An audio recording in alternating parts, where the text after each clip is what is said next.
Flex eyes up on her neck. Shutty.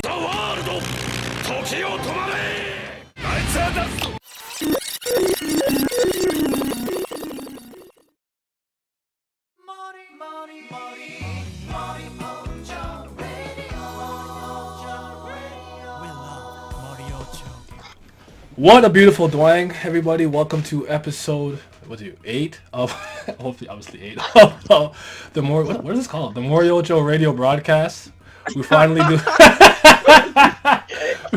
Great start. I'm not good at what I do, but everyone kind of sound off, introduce yourself, say something. All right, nice talk. Alright. I'll do it then. No, that's too late. Now I'm doing it. Okay. I'm introducing everybody now. We got Gionni, yes sir.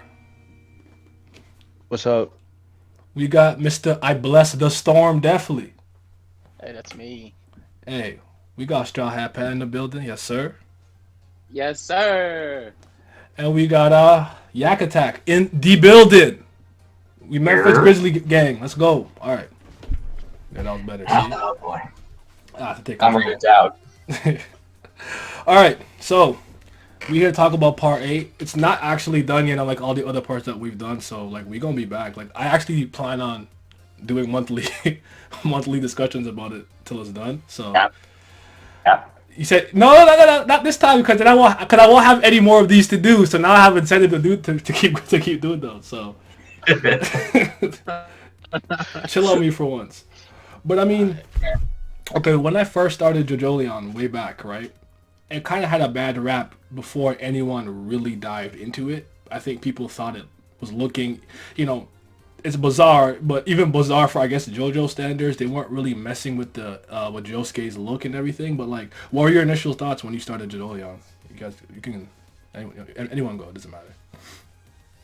Start with you, Pat. What were your initial thoughts when you started Jojo?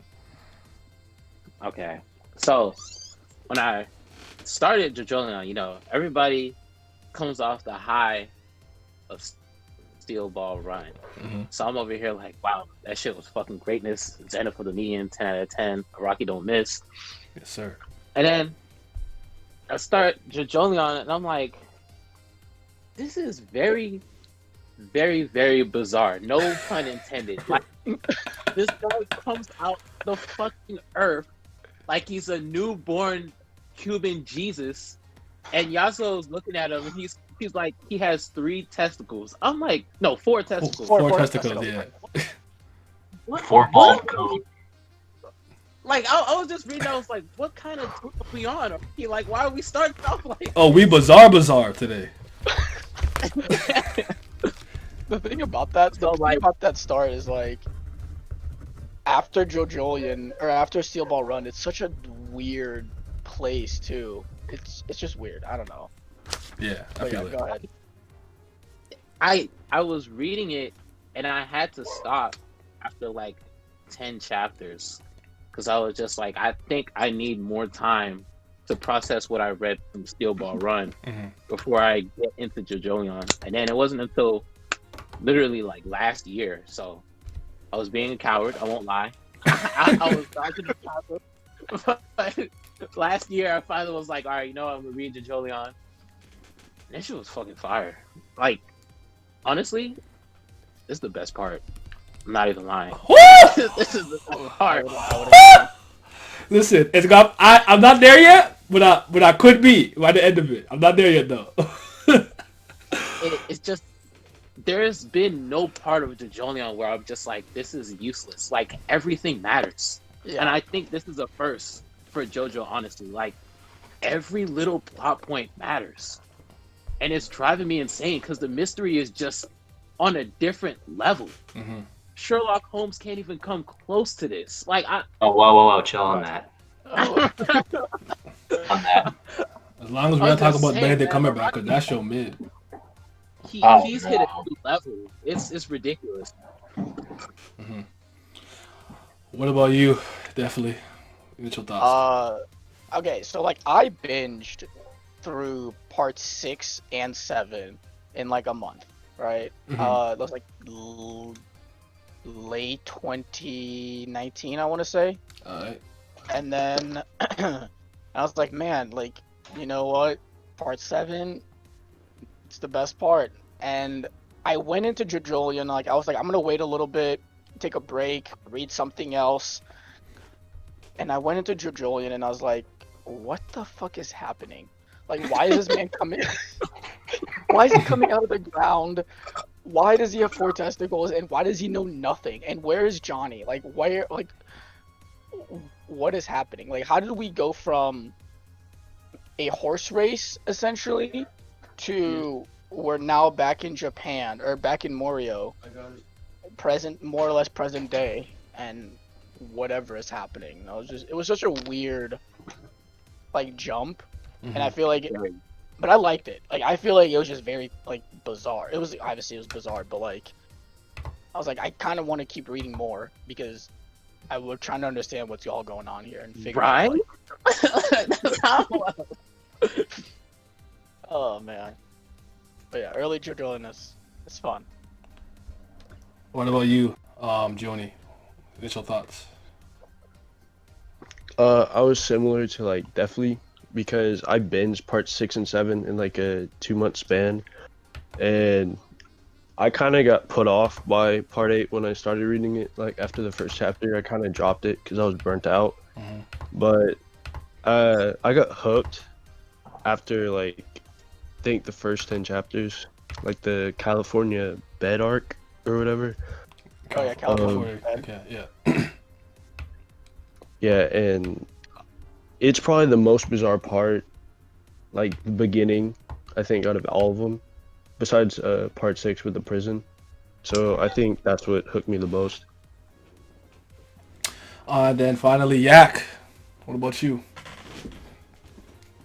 So I didn't actually get into JoJo at all until I want to say 2018, or I think it was a few months before the Part 5 anime came out. For sure, a good 4 to 6 months, somewhere in there.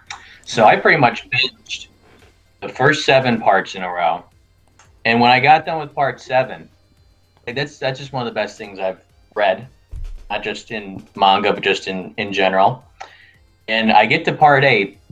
And I'm still on the high of part 7, so I'm like, is this going to be like, you know, Braun extending his prime with the Lakers, or is this going to be like Michael Jordan with the Wizards? I don't know. Then, I love it. so, and much to my delight, that just the beginning was just perfect Rocky bizarreness. And like, part 6 was, I don't know which one is weirder. I still think part 6's start was a little weirder, but I mean, flicking the bean in That's my jail. What floorball else he gonna do? Well, flick the bean. shut up. Might as well, but it's like, but part 8 starts off so weird because like you see we're back in Morioh, like okay, so we're going back to this place. It was like I wonder if he's gonna tie in some other stuff because obviously with part 7 you had some tie-ins from previous parts and things like that. And like just this weirdo just comes out of the ground like, what the hell is this? And you like Yasuho like almost immediately. Because she's pretty much us in this situation. Like, what in the fuck is going on here? I don't understand any of this. The star is just bizarre, but it catches you because like always, he always just knows how to catch our attention. I enjoyed the beginning very much. Like, I'm assuming for all of us here, right? Part 8 is the first part that we've all read where it wasn't already completed. I think when I caught the Steel Ball Run, I'm pretty sure the week of the chapter ended up the last chapter came out. So basically, for me, part 8 was the first like monthly/weekly experience I had to have with JoJo because I could always read it as a complete series. Is anyone else the same? Yeah. Yeah. Okay. I think I caught up to like in the 60s to 80s, somewhere in there for part 8 when I finally got done with binging all of JoJo. Okay, so like I harping back to about 2013, all right, when JoJo's Bizarre Adventure All-Star Battle was out, and the only character from part 8 that was out was Josuke, right? And he was like a sailor, and everyone was like, I don't know. I'm like, listen, man, his midriff showing, I believe in 8. that's That's the only comment I remember really making and I didn't even read it until it was about 15 chapters in. But I was like, I believe in 8. I know he looked kind of funny. I didn't know what's going on yet, but I'm like, I believe. I'm here. I see. I maybe I'm in the minority on this. I didn't think it looked weird at all. I was like, yo, this is different, but that shit kind of hitting. I don't know. It's hard to put into words because you already know kind of what to expect with JoJo, but there was just something about the way that it kind of starts that you're like, wait, what's going on? Like even for JoJo, for Rocky, like something's not clicking yet. But for me, I was totally fine. Like when I started it, like I didn't think it was like bad or nothing. I know some people are like, we're just not used to the monthly experience, so I think that's what deterred most people. Not so much that it was like whatever, but I remember being invested because I immediately did not like this nigga Joshu. I hate him. I just like, yo, I'm like, get him out of here, man. Like, yo, I'm already like, yo, when are we getting him out? So I was Sucks though. He needs to get the Logan Paul treatment. So what I'm saying is, based off like how you kind of initially felt, would you say that it kind of met your expectations, didn't meet it, or exceeded them? Because I would say Part 8 has far exceeded how good I thought it was going to be. Yeah, I'm in the same boat as well. Okay. I didn't know what to expect, but like, I was going into it thinking like it's not going to be as good as Steel Ball Run or even come close or like contend with it, right? Mm-hmm. But then right around chapter 60 or so is when things started to click for me. Like I saw the big picture. Okay. And then I was like, wait, like I get it. I kind of see what's going on here, and I'm really liking this.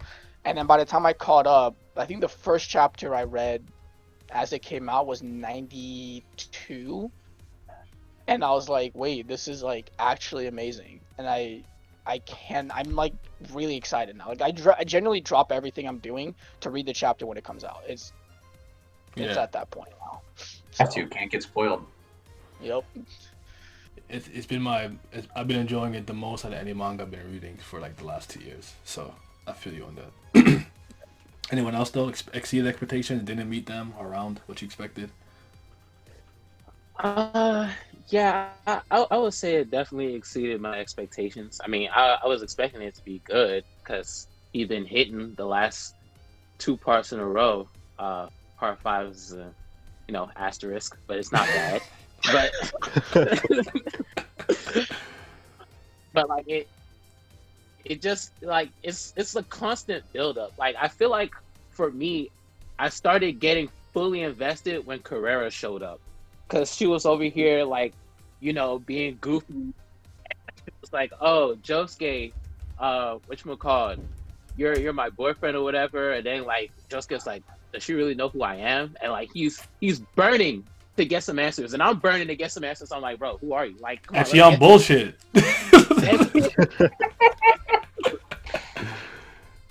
Sorry, keep going. But nah, like once she showed up, like she was funny.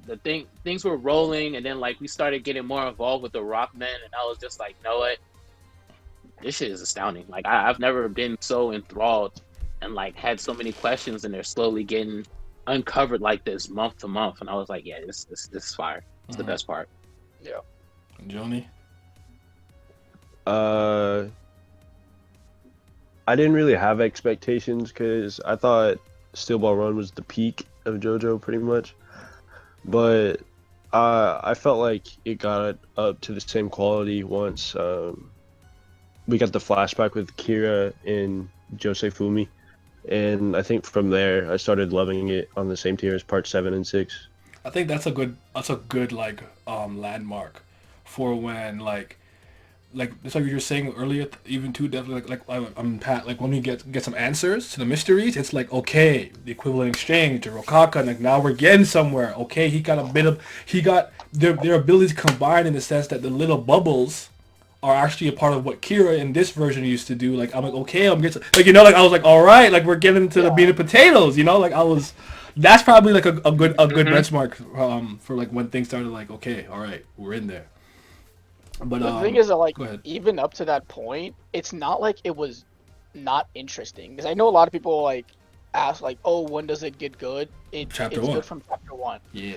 But the thing is, it's like before chapter 60, which is like that big, like that landmark point. You have the beetle fight with him and Jobin. I fucking love You it. have I love it. you have Shakedown Road that comes before that, and then you have the Born This Way arc, all before that. Like those were all fantastic before you even get to like, you know, the vitamin C and the Kira flashback. And so, I feel like if you aren't like somewhat interested at any point by then I don't know what to tell you. It's probably just not for you. Like, because like when it comes to the beginning of the series, right? I think some people found it jarring, confusion. I didn't necessarily feel that way, but the only thing that I was like was constantly throwing me off was mostly to do with the setting and this guy's name, because he had Josuke's first and last name before we got new Josefumi or whatever. And I'm like, okay, but we're also Morioh Cho. And I'm like, wait a minute, the Hishikata family, like, wait, like, you know, like I was like, like, are we? Like, I was over theorizing. I'm like, is there some part 4 connection? And I'm like, you know, like that. Like I was like in that ballpark. But otherwise, I was just enjoying the ride and having a good time. But I definitely kind of like I would like read it and then I'll forget about it and come back and start all over from the beginning and read up to what was new and then kind of come back with it. After I think maybe starting like 2 years and a half ago, I was like consistent, like, oh, it's here, because this did start in 2011. It's been out for a while. ooh, It's oh, never- 9 years. Yes. So, but okay. So for me, one of the early landmarks of like where the series got good to me is the connection straight into Steel Ball Run, because you guys probably know by this point, I'm not a fan of Johnny Joestar. I don't think he's a bad character. I just personally I don't vibe with him. But I think his literal best moment is when he dies in part 8 to save his family. That's his best moment. I don't know how. So like, how important do you think part 7 is to like 8 and overall whatnot? And talk about the moment, how you felt about it too. Sorry. Johnny's sacrifice. Go ahead, Pat. I feel like oh, sorry, go ahead, Pat. Oh, go ahead. So I don't know who was going. I'll go after. No, Johnny can go. You said Johnny. Wait, that wasn't me. That was Yak. I'm sorry. Oh, yeah. Sorry, voice confused. Go ahead. I think part 7 actually. I feel like he's still gonna incorporate a couple more minor things into part 8 from part 7, but honestly, I'm actually kind of thinking part 9 is when we're really gonna see some heavy stuff, especially with the corpse. I feel like that is gonna really come into play in the next part, but I don't know. But in terms of that moment for Johnny, I do agree, because like I'm not like I thought he was fine or whatever, you know. Like there are other characters that I really vibe with a lot more than him. Because I don't know, like characters like him just kind of not quite rub me the wrong way, but I'm like, you know, if he got hit by a bus, you know, whatever, I wouldn't care. Just get him out of here. It's like J. Cole line. If a plane crash and the only kill is lame ass, I won't be bad as that nigga. Basically, Pretty like much. But that moment actually, you know, like really hit, because when you come off of part 7 and you think of that entire journey, and then think about all the implications of, you know, what that sacrifice means, you know, and how this is gonna probably continue to keep playing a part, just in, you know. I feel like it's going to get mentioned briefly again at the end of part 8 at some point, but really, like I said, next part's when I think it's really going to take center stage. You know, I'm just talking out my ass. I don't know. But I feel like that's what's going to happen. Okay. Pattern, definitely. Okay, I actually have a slightly different idea, but Right. so I do like Johnny's role in this part.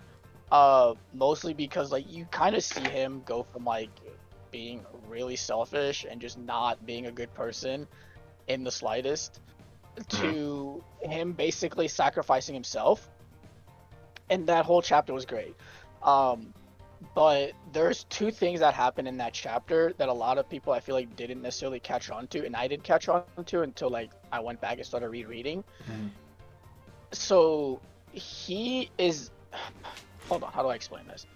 He is kind of the reason why Shakedown Road became a thing. Like why that specific like the tree leaves have a stand is because it has something to do with like in part 7 and how the Holy Corpse can give certain land or places of like trees and like plant life stands.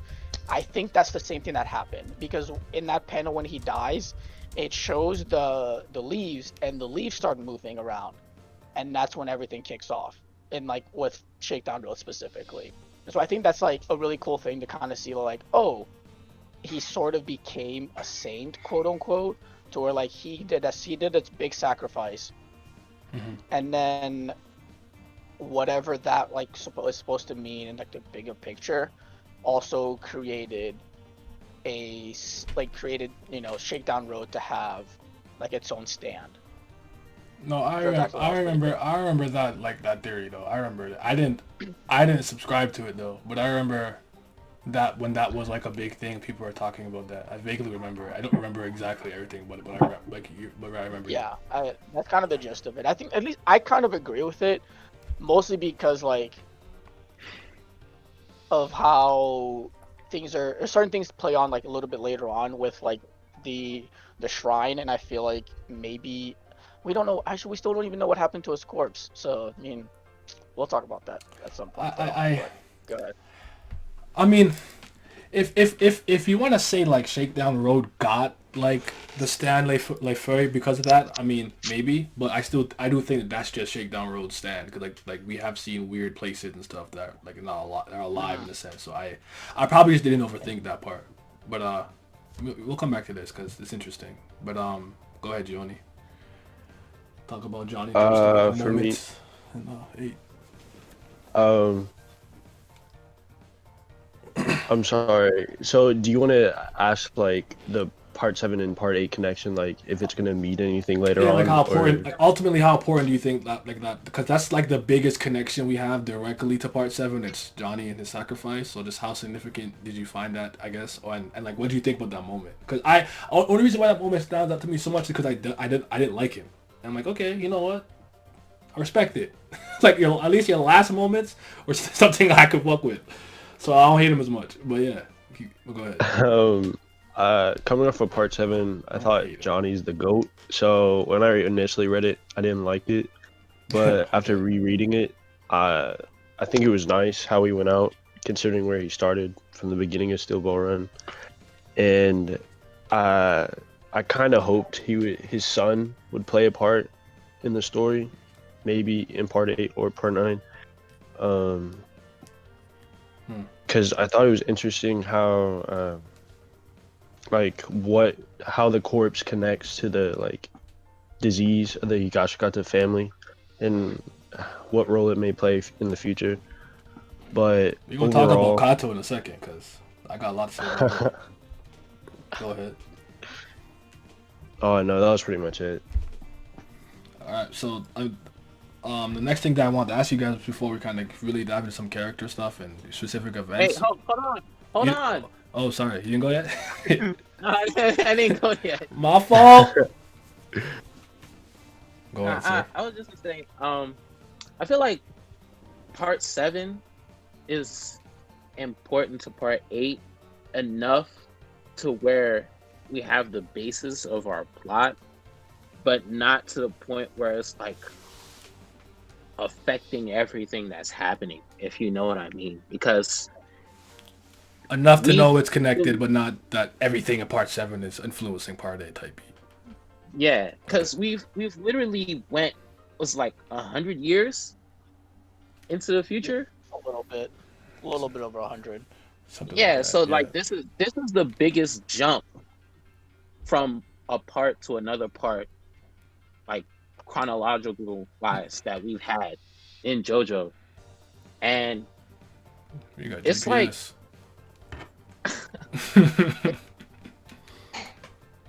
it's like we're seeing like the effects of obviously the Higashikata family. You know, he married the old man's daughter that he was racing with, and then after that, like the rock curse has been affecting them throughout generations, and it's tying into the rock humans and like the struggle that they're having for the Rokakaka fruit, and like I'm trying to put together what I'm trying to say, but I can't really grasp it. But it's like dangling above my head, but I can't put it together. I mean, I like for me, it sounds like you're trying to say that like what I said earlier, like, because I probably see it this way, like. It's important because of what Johnny did, the sacrifice, and how some of those things bleed into the later parts. But it's not like, oh, everything in Steel Ball Run is having a literal direct effect on this part of this place in Morioh Cho. It's like, no, they have their own set of issues and stuff. But there are some things that happened in the past that, you know, historically did impact what happened now, I guess. Or at least was a catalyst to some point, in some degree. But, Yeah. all right. Give me your top 3 characters. Starting with you, Gionni. Who your favorite 3 characters are. And you can go 3. You can 1 to 3 or 3 to 1. Doesn't matter. Gotta go with Josuke, Yasuho, and probably Jobin. Yeah. Jobin's a good character.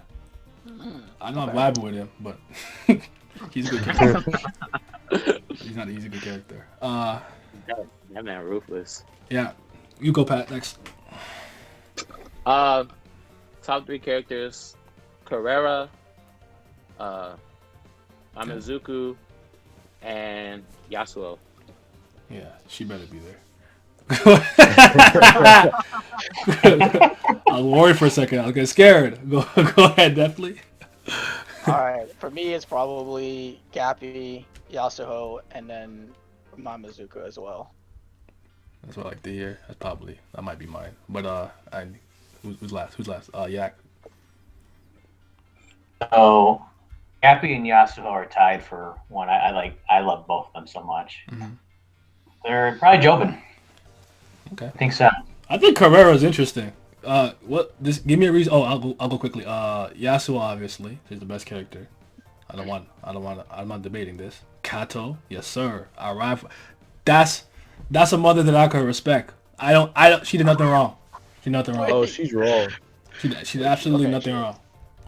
Then Josuke probably, but if I don't pick him, I'm probably leaning on Rai, dog style. So yeah, I like him.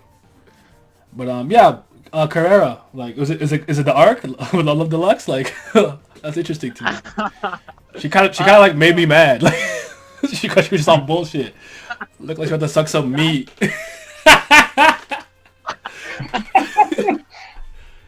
I just feel like Carrera is like one of those characters that's like, it makes me love Jojo. Okay. Because she's just so damn goofy and fun to be. Like, every time she was on panel, she was always doing something dumb. And I was just like, what's wrong with her? Like, she was trying to shake down people. And then, like, when she was in the taxi, and then she was just, like, literally not doing shit. And the taxi driver looked back, and she was like, hey, you just stared at me, asshole. And he was like, oh, what are you talking about? Like, stop causing the scene. He was like, screw you, I'm getting out of here. Like, she's just so damn funny, bro. Like, it makes JoJo fun to me whenever she's on screen. Okay. It reminds me of the one scene which is she's at the restaurant, and she's like, there's a hair in my food. And then she makes this huge deal, and this is like, bro, it's just you using your stand. Like, why are you doing this? We're gonna get a free meal and dip. Yeah. She's doing a lot. Dai is another one I like a lot though. I like her. I just, as a side note. But okay, how about let's talk about the characters that we hate the most, and why is it Joshu and Toru? You know, like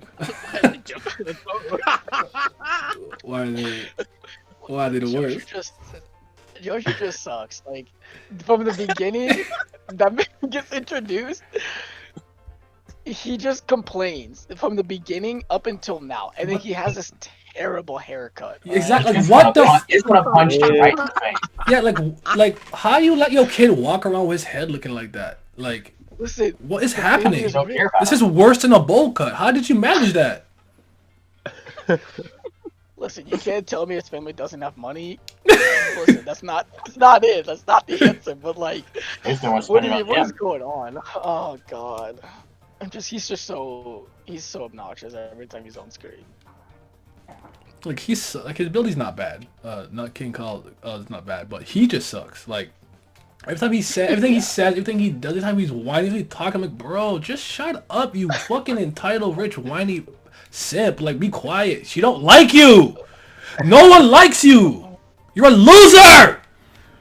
Oh my God! Especially in the most recent chapters when he's like, I want my arm back. Fuck. It's like you're gonna go ahead and like go and use this arm to like Jerk off. give hand jobs to cool. What Oh, up with you? I'm like, yo, just put up out his misery, please. Get him out of here. And I'm and so listen, tired. listen. I was raised a certain way. I just don't tolerate disrespect to your mother like that. I don't like what he was doing to his mom when she walked in the house. That did not sit well with me at all. That shit was weird and on top of being disrespectful. So I just do not fuck with this nigga at all. This is Yeah, true. that shit I was. mean, I was very taken aback when I saw. I was like, who the fuck Yeah. talks to their mom like this? Like, I know she hasn't been around, but And I know Jotaro was also rude, but I did not give him a pass either. I'm like, you better talk to her with some damn respect about you, bitch. Fuck wrong with you? You're 17. Put respect. How the about funny thing about go that ahead. scene. Oh, go ahead. No, go ahead. No, You got it. keep going, because I'm changing topics. Keep going. Okay. So when Kato shows up and he like tries to do some dumb shit, she literally just smacks him with a chair. Like she just like uses her stand and pulls it out of the deck of cards and just like smacks him with it. I'm just like, bro, what? Where did that come from? And then he just continues to whine every time. I'm so tired of him. Yeah. His whining is just the worst. But yeah. Yeah, I was gonna ask, like, cause I was gonna kind of name some characters that I've seen, like, discussing that people are not fond of. We'll kind of get to Toru a little later, just because I kind of want to talk about him and Satoru together a little bit, so we'll kind of save that. But Tsurugi, Paper Moon King, I've seen a lot of people not vibing with him. I don't know how you guys feel about the little kid. Yes or no? He's Oh, yeah, I like Story. indifferent. I'm indifferent. I don't dislike him. I don't like him. I'm indifferent. He's fine. He's so, fair. he's 8, isn't he? 8 years old. Yeah, 9. she's 8. Something like that. 9. Sorry, Yeah. 9 or 10. That's what the wiki says at least. Yeah, because the curse kicks in at 10. Yeah, so he's 9. Yeah. So Yeah, he's a weirdo. Who cares how old he is? Wait, I kind of like Tsurugi. Like, I don't know. I like Paper Moon King. Yeah. That shit's Tsurugi- cool.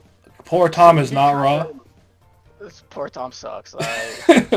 Ozone baby. I don't know how. I don't know. I don't like. It's not like the worst thing, but like I'm not vibing. No. Yeah, that's really it though. Who For me, else? that I really see. No, I'm forgetting somebody. I mean, Jobin is pretty like polarizing in from a term like people like liking him as a favorite character, but I do think most people think he's a good character, but it's whether or not you actually like him or not. Like, he's a good character to me. I'm not vibing with him, but you know. Oh, you know who actually does suck a lot? Is Yasuo's mom? Yasuo's mom. Yeah, I was just about to say that. Yep. Yeah, she's not it. He ain't Nah, shit. girl. Yeah. All right. What about our favorite stands? Top 3. And why is it Paisley Park? Soft and wet. Yes, sir. Question. Do you prefer his current soft and wet or Josephumi's soft and wet? Like, do you prefer it with the bubbles, or do you prefer like how you used to do before with like his hands or some shit? I can't remember how you used to do it before, but like. I'd rather have the bubbles. Okay, it's just. Yeah. All right. Anyone The else? bubbles is nicer. Pulls out. I think Awakening Leaves is pretty good. Or Awakening 3 Leaves, because you got the king in everyone's name in that family. I think it's pretty cool. I like it. Mitsubuzz? Sorry. With her fucking weird nose now. I think it's still cute. Her nose still cute, though. She can rock. But yeah, I like. Go ahead. I don't know, because I like Wonder of You, Paper Moon King, and Walking Heart. Walking Heart, because the way that she fucking put that heel through a man's head was raw. It was She was fire. walking up the wall. I said, Oh yes, my yeah, God. get it, girl. Best art. Yo, Vitamin C was actually mad dope. Like Tamaki to me was one of the better minor antagonists in this part for sure. Yeah, I agree with that a lot. For That arc sure. was actually really cool. Yeah. I really like Doggy Style.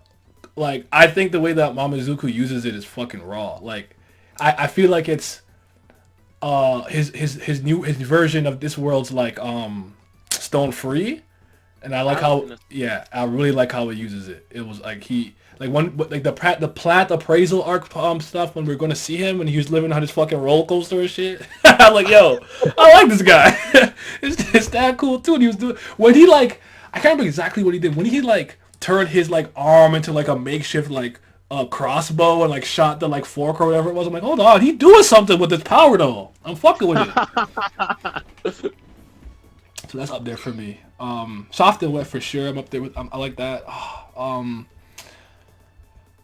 am I forgetting one? Which is the name of the one that's the recreation of Highway Star? Is it Blue Hawaii? I think so. Okay, Not sure. That one's pretty good. I like that. I don't like Dolomite, so. Dolomite, but like that, like recreating that battle in a different way was pretty cool. Yeah. Shout out I to Part also 4. think like Paper Moon King is actually like a really cool stand. For sure. It's I like so that's one dope. of like the better ones in this part too. Hmm. California King Bed's also pretty interesting. Oh yeah, But I feel like we haven't seen a whole lot of it, but yeah, it's really good. I'll come back to it I guess at some point. I hope. Yeah, I mean, I feel like she's just been kind of relegated to the back, but you know, anything you thought we forgot from this part? Stands that are cool. So we all agree Paisley Park is the best. Yes, sir. All right, now. I mean, that's the best. This is true. Yeah. Okay, so actually, you know what? Let's just talk about some of our favorite moments real quick, and then I'll get into some of the stand battle stuff. But yeah, like. Point out some moments that really stood out to you in the series for whatever reason. It doesn't necessarily matter. You start, Pat. I was gonna say the arc when Joshu came into a whole bunch of money. Was it Milagro Man? Okay. Lager, man. That arc was so fucking funny, right? Like he came up on some cash out of nowhere and was trying to get rid of it when he realized it was detrimental, and like everything just kept going south for him. I was just like, this is what the fuck you get. You know, talk to your mom like you got no goddamn sense. This was gonna happen. Mm-hmm. That reminded me a lot of the one arc from Jojo, or not Jojo, Steel Ball Run, where Johnny and Gyro do the same thing, where they just get money and they can't get rid of it. Mm. I like that arc a lot just because of that. I'll throw one out there. It's not even like anything crazy, but it's just like when you really find out Kato really like bodied that kid for Joe Bid and everything, and I was like, oh, so this is why she's not around, and like you ever feel like sometimes a story tries to really villainize somebody, and I'm like, nah, I don't like this is not working on me. Like she's nothing wrong. That's what you should do. That's a mother that I can like respect. Like this is like how I feel about Ruby trying to like make Ironwood. She like he's just a bag. Like, Ironwood was right the whole fucking time. Ruby, this fucking team, your team of idiots. I don't want to hear that. No matter how you try to paint them, you guys are dumb. He knew what he was doing to some degree, but yeah, I don't know. That moment definitely sticks out to me. Yak, you have anything? And Joni, we'll just keep going, talk about some shit. My moment is probably the beetle fight. Oh, yeah, Like That's a it just good came one. out of nowhere, and I enjoyed it, the whole thing. Mm-hmm. Yeah, that was good. Ooh. That was fun. Yeah, that was really creative. Because they're both using their stand. Mm. That shit was so intense for no reason. You know? You got two dudes fighting, and they was like acting like they had the biggest stakes in the world, depending on the fight. You know what I'm saying? We talked about vitamin C. That's significant. The backstory with Kira, Josefumi tying into Holly, because Holly's one of the best characters too, as far as I'm concerned in this part. That was really good. Did you guys like Dubiwa at all? I didn't mind it. Dubio was alright. I like it a little more than most people. I know that. I can tell. What about Born This Way? I didn't like that at all. I like her power. I like her ability, but I'm excited to see what she's gonna do now. But we'll see with Kay Nijimura because she got. I'm pretty sure she got. Is yeah. it? Go ahead. I feel like her stand's actually like really useful now. It is. Considering she can like go after the head doctor and doesn't get like physically like she herself does not get harmed. But also, it's if I'm remembering it correctly, and if I'm wrong, someone just putting it. It has to do with like when you open something, like a door or a window or something, it will manifest, right? Yeah. Like I feel like just by like virtue of like going and doing stuff and walking around, you can pursue him without actually pursuing him because she's not actually making the stand go after him. It's activated by you open the taxi door and boom, the stand is there. So. You're right. It could get interesting. You don't know how it's gonna how you ever know how two stand abilities are gonna really match up, kind of like Devil Fruits. So. Right. And speaking of the head doctor, though, I think for me, just when the whole calamity thing like first happened, we didn't know what the fuck was going on. You still don't. That to me was, yeah, I still don't. But when it first happened, I was like. I think for me, out of all the parts, I think just the moment that happened was for me the most hype. Okay. Because like I have no idea what's going on whatsoever, and I'm like, wait a minute. So out of the unknown. What exactly is that? Like my brain was I was getting like fucked over like multiple times trying to figure out what the hell was going on, and then out of nowhere he comes out with this. This is a calamity. I'm like, oh my god, I'm about to cream myself right now. Nah, it was because I'm not a hype beast. Not usually, but for that part, I was like, oh my god, like Rock, you can't do this to me, bro. I always enjoy like what the fuck are they doing, and now we're trying to figure it out. Like how Poro lift back in the first step though? Like what's going on? Like it's one of my favorite parts. My favorite parts like. Who the fuck shot Johnny Joestar? Like, what's happening? Like, these are like the kind of reveal to the power is I always enjoy this for like the main antagonist. But let's hop into some like character discussion. I want to start with Mr. Josefume Kujo, our titular character, the lead. I mean, first of all, like my favorite sailor. Okay, yeah. I mean, he rocking it. Midriff out. By who? I'm not out of it. The midriff got to show sometimes. You got a nice, you know what I'm saying? Get the 6-pack going, you know what I'm talking about? I ain't mad at it. But, like, I did not ever think I was going to like him as much as I did personally. But I want to kind of talk about his character in general, the good, the bad, what do you think is okay, and, like, how we think he holds up overall as a JoJo. And, like, first thing I'll kind of ask you guys right now is real quick, like, where do you kind of have him floating from like 1 to 8 as of like protagonist? Like where do you guys kind of have him? Like for me, he's kind of floating in that 3 territory right now. Like yeah, all right. I'm in that same range, like 2 to 3, depending on how I feel. I think I have him at 3, but yeah. What he could be one by the end of this. He's below Johnny and Jolene for me. Okay. Let me see. Joseph, Jotaro, Josuke, Jolene. Number 5. That's fine. I ain't mad at it. 5? I ain't mad at it. I don't think it's for everyone. It's really that Holly moment when he ate the fruit and everything. That solidified. Like, all right, yeah, no, he can't go lower than 4. that's all I got. That's all I knew in my head. Like, I can't put him lower than 4. 4 is the lowest I'm willing to put him after that moment because I loved it. That he just sat there and waited for this nigga to pull up. Like, I ain't gonna pursue you. You gonna come here? I said, okay, all right. What you about to do? Like, I just. Especially when you're reading. Yeah, go ahead. Especially when you're reading those chapters, when I caught up, he was like, he held Holly and said, I'm Josuke Higashikata, right? And then you see like 5 chapters later, which is again 5 or 6 months later, in like, you know, real time, he's still sitting there. I'm like, he hasn't moved. Like he's just still there. I'm like, all right, you know what? I respect it. I got it. You got it, dude. He was ready. Yeah. But yeah, like, what do you like? Okay, so like, I'll ask you this question: what do you guys think is the most interesting thing about him? His balls.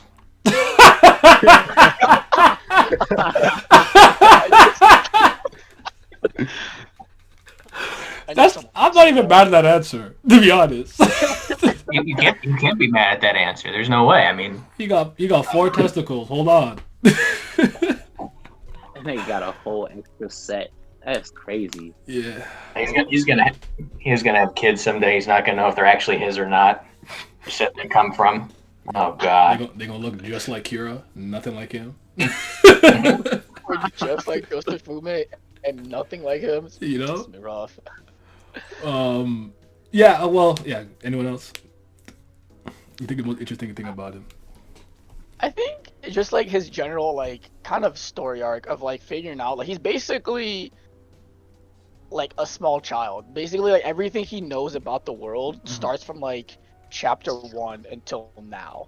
Okay. And he just kind of learns and figures it out as he goes. It's like a frog, you know, the frog in the well that's out of the well now to kind of see the world. Because I'll give you my answer just so to give you an idea. Like I feel like there's certain things in a lot of stories people don't like, right? And I know one that's very contentious amongst a lot of communities is time travel. They don't like that shit. I can't stand amnesia. I don't fucking like it. But it works here. I love it here. It works. This is one of the few examples where it's happening. And I'm like, no, this is how you do it if you're gonna do it. Like I'm still invested and I love it. And you're right where it's like because of how much he doesn't know. He's like a small child absorbing so much like a sponge, learning how to use his stand, this and that and the other. Like, yeah. Still liking to be in between shit, nigga, just in between the fucking mattress and like what are you doing in there? Get the fuck out of there and sleep on the bed. Right? So that's my answer. Like amnesia done right in a nutshell. If you want to go. For me, I feel like I really like how much of an open book he is. Like you can always tell exactly how he's feeling, how something is affecting him, and he's always like very open with his emotions. Like I felt like I kind of grasped this at first when I first saw him. Like Yasuho hugged him, and then she was like, "Hey," and then she's like, "Something's poking me." Poking me. I understand. I feel it. Like he wasn't even ashamed of it. Like he me was too, just bro. Like, bro, that's how I feel. Like. Well, he's got all that extra testosterone, so I mean, he's not going to be able to control it anyway. He doesn't have a refraction period after he nuts. I really also like. I'm sorry. I'm being childish as fuck. No. Last small joke. That was the last one. That's cap. I know it is. Really like how his character is like a reflection of us as the reader. Like he wants to know badly about who he is, his circumstances, and like, you know, what's going on around him with the Rokakaka fruit, and like who is on the same page with him as his allies and his enemies. And that's pretty much how we as the readers feel like going into JoJo. Like there's so many questions that pop up and then they get answered one by one by one. Mm-hmm. What's the thing you got? Wait, did everyone go? Something? Actually, I don't know if anyone went. Like to say something that you like about Joe. I think we all did. Go ahead. Did you go, Gionni? No, but you guys pretty much covered my thoughts about it. That's fair. That happens sometimes when you go last. I know those ones. It's like I want everything I was gonna say. Like, all right, you just move on. But do you have a least favorite thing about him? Not really. He hasn't done anything that I dislike at all. He's just solid through and through. Yeah. Yeah, I don't think there's a real like distinct flaw with him. Okay. I mean, I don't have any issue with him, so it's fine. I mean, he's perfect. Not perfect. What's crazy is that once we get to the climax of this part, he's probably gonna get even more raw, which is pretty crazy. Yeah, I mean, he did body some rock humans straight up in public. Like he just rocked them. Like, yo, I like it. I mean, like for me, like, I think he might really have a shot at being my favorite JoJo. Same. Like, I think if he's got a genuine shot at it, it's gonna be hard to replace Gionni at number 1, but we'll see. Yeah, like replacing Jolene and Joseph is it's an uphill battle, but it's possible. Like, cause I'm not unwilling to slide him into that second or first spot. I'm really not. I'm not willing. I'm really vibing with him. I have been for a while. And the sailor outfit is the best part. I thought someone was gonna say I don't like his outfit. Nah, the fit raw. Alright? Fit clean. That shit grew on me. That shit is kind of raw. Yeah, I won't lie to you. I didn't like it at first, but I like it now. I like it now. He's got the swag to pull it off, man. But I did say, I believe in 8. From the first time I kissed and I saw a bubble come out, I don't know what he's doing, but I believe in 8. What do you think is like one of the defining moments that he's had in the series? Where or maybe I'll say this: what was a moment where you like, okay, no, like I really like him, like I really like this, I really like him as a JoJo, like a lead. Like what was that moment for you guys? Start with you. Start with when you, he Gionni. chose to like eat the Rokakaka, like or feed it to Kira, like in the flashback. Okay. Like, and he was admitting to him that he was gonna sell him out, and like he was trying to like yeah, desperately like have him wake up. His mom is trash too, by the way. Almost forgot about that. Yeah, I reread that today. I was like, she's really, really messed up. She is some mid. Oh my goodness. Definitely. Ooh, for me, it's at the end of Vitamin C when was it Tomoko? Like right after that, he just like walks out in the street and just Bodies the it. shit up. He Yeah. just bodies him in broad daylight. I'm like, and then he just walks away like nothing happened. I'm like, Yeah, he just you know what? Tamaki was I out of like- there. And I was like, you know what? That's what's up. Yeah, I love that moment too. I love that panel. Yeah, that was great. Pat? When he was in the apartment complex, when he was fighting what's his name? Was it Ojiro? Oh yeah, Ojiro. Fun, Yeah. right? Yeah, Okay. because he was just like, he basically walked into like a fun house of horrors, and then like when he cornered him, he was so pissed off. Like the first thing he did was pop him in the mouth. I was just like, yeah, I'm fucking with him already. Yeah. What about you, Yak? I think it was Vitamin C. I think so. As I think about it here, yeah, I think so. I don't even know. That just drives me. Yeah, I don't. For me, that's a good question. I like the flashback to me probably is the moment, but I feel like there's probably moments before. But like he was always like, I like him. I don't dislike him. He's a good lead. But then boom, when that happened, like, oh nah, he just hit the upper tier, the upper tier of the JoJo's. Because like I don't know how you guys feel about like the original Josuke. I know Saraki's favorite, but I always liked him. I always thought he was solid, but I never like loved him the way the other people did. Like to me, I like this Josuke a lot more personally, or Josefumi, if you will. I agree with that. Like, I've never disliked Josuke. Like Dorara, we out there crazy now. I always liked him. He's raw, but I just never liked him the way everyone else did. The same way I never hated on Jonathan. I feel like a lot of people did. Like I always liked Jonathan. You gotta start somewhere. But all right. It's time to talk about Yasuho. It's time. It's time. Pink goddess. That's why she's the best character in all of JoJo. Okay? No, she's like my top 2. goodness. I don't know. I don't know if I can wear that funny Valentine. I'm getting there though. I might. I don't know though. Pink hair raw though. Okay, so so like I actually didn't like her for a while. I didn't like her at first. It took me a while for me to warm up for her. I didn't like her. I feel like as early as some people did. I was like, bro, like this weird ass Joshu guy coming in here. I can't remember what was happening. But Pipimu King, it couldn't see who was who. What. I'm like, bro, what is this guy? First of all, what's this guy doing? This guy is a fucking deviant. Put him in jail. What the fuck? Get him out of here. But like I don't know. I don't have a really good reason for it. But like when she started using Paisley Park, like when she really started using it, that's when I started to take an interest in her. And like I'm not gonna lie to you, there's a panel of her like licking her elbow. First time I read that, I was like, what is she doing? Why is this happening? I don't. But now, it's one of my favorite panels of her trying to lick her elbow. I don't know why. I'm actually sick. So weird. I'm sick in the head because I have like every panel of her saved. Like if she's in the panel, I'm cropping it. And I'm putting it in the folder.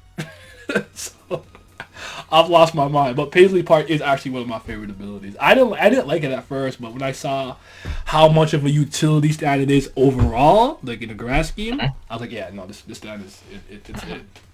But yeah, how y'all feel about her? I don't want to hear no negativity. You're getting kicked. I'm joking.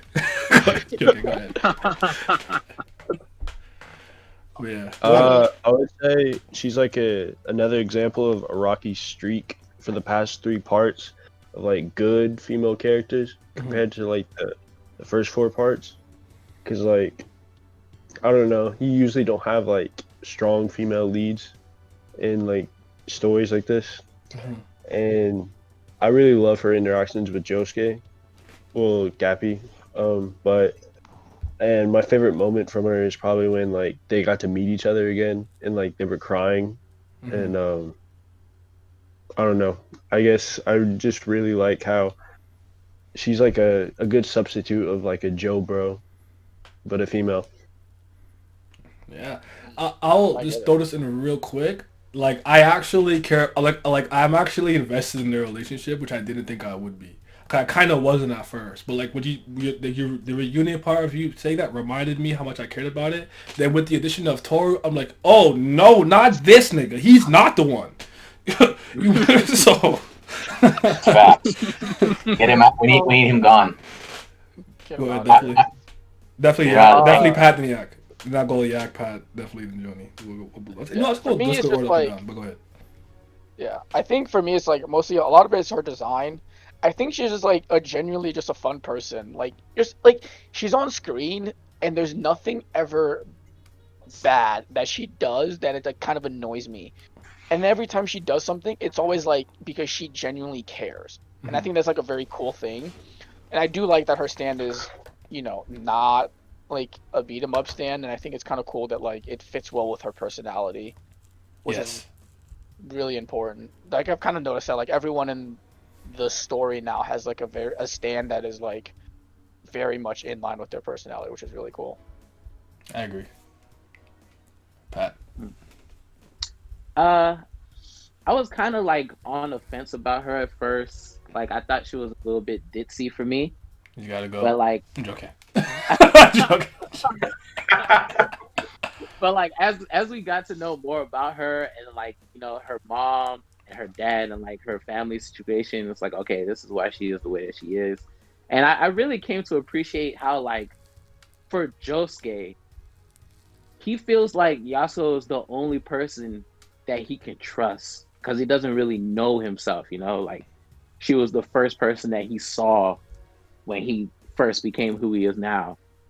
And it's like it's really nice to see how dependable she is. Like when what is it, Blue Hawaii?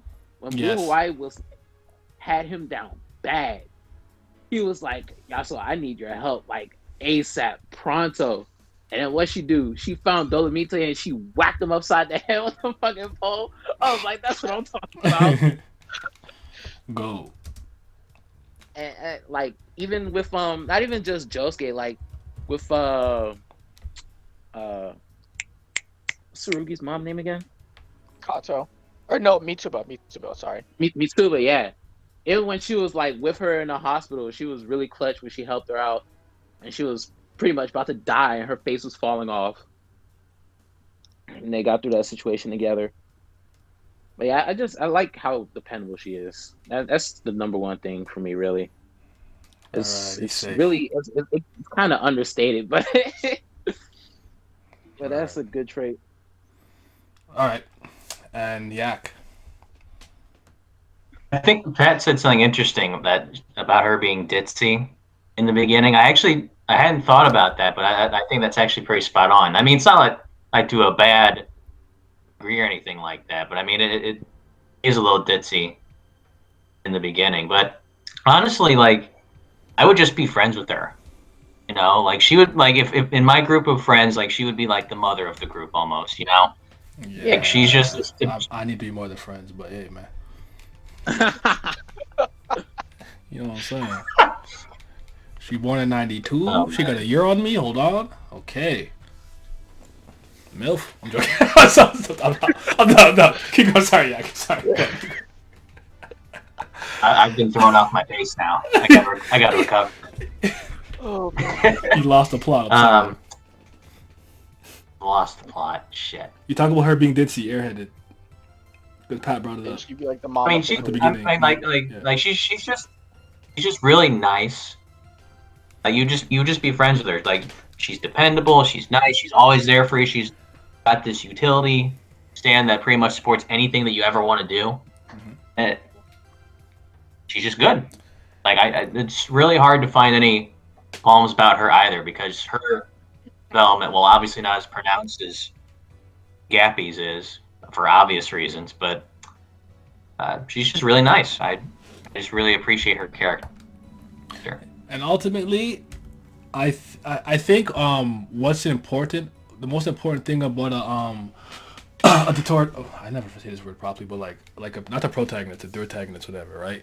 Is that I think that the person who's essentially in another way the main lead or the second main lead should always be as interesting, if not more interesting than the actual protagonist, to the point where when people talk about and argue, think of Gyro and Johnny, a lot of people prefer Gyro to Johnny. Not that Johnny's not a bad character or a bad leader or anything. He's great in his own right, but they challenge them in that right. I will say the same thing about Sora and Riku, because Riku, to me, is far more interesting than Sora, even though Sora is the titular character. I think your protagonist has to be something like that, and I think she does that well. Like, we're just invested in her stories, her character arc, and side stories that may not be related to what's happening to Josuke, just as much as we are with him, vice versa. Yeah, I agree with that a lot. Yeah, that's why she did go. Ooh, actually, I did have a point really quick. Because someone mentioned, I think Yak mentioned this. He said that, like, this whole thing about Yasuho being kind of the mother of the group. And I did notice this kind of after the fact. There's, like, this big running theme with, like, people's relationships with their mom, right? And I don't know, it's kind of a... Yeah. Yeah, and so it's really cool because, like, you see this in part 7, but it's like people's relationships with their dad and like how it changes them to be who they are. It's the same thing except with their moms now, because like you see it with Kato and Jojo, Kato and like all the kids, Yasuho and her mom, Gappy and his mom, and so on. Like it's actually like a really cool kind of like a little theme to kind of see, and how I see and see how like everyone has like been shaped by like their experiences, good or bad, with their mothers. Yep, or mother figure. Yeah, that too. Absolutely, because even you, like the Jobin zone is very important too, right? So. Yeah, that's the most important one, probably. Yeah, but okay, because like I want to kind of run through the characters that you think we have to kind of talk about for whatever reason, for what reason or another. But I don't know who we want to start with. I mean, if I was gonna start with Mamezuku. I like him because he's like one of the like main allies. So I'll start with him. Like, how do we feel about him? I think the plant appraisal arc was really good. Like when we got to meet him, like I thought his introduction into the story and everything. He got the little braids too and everything. I said, hold on, he clean, kind of dripping. But how do we feel about his character? Good, bad? I like him a lot. I think he's like a really interesting. He creates like a really interesting dynamic when he's on screen with like Yasuho and Gappy, especially when they were going into the hospital. I think the way they interact with each other is interesting to me. Okay. I mean, I don't know who else you think is super. I mean, I kind of want to talk about Holly a little bit. Ooh, yeah, Holly. And how she, because I guess we can go into the Kira stuff a little bit too.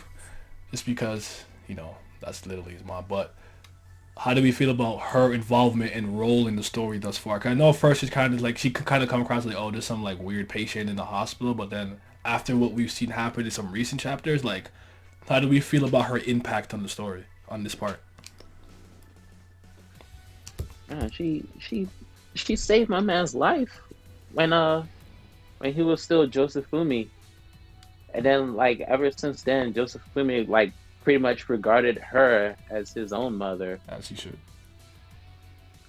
And that chapter, when Gappy, like, his memory started to click together, and then he met Holly for the first time in the hospital, and he started crying. That shit was powerful, man. Yes, it was. I felt that shit. That's probably one of my favorite chapters in the entirety of True Trillion. Mhm. Probably one of my favorite chapters in JoJo in general, to be honest.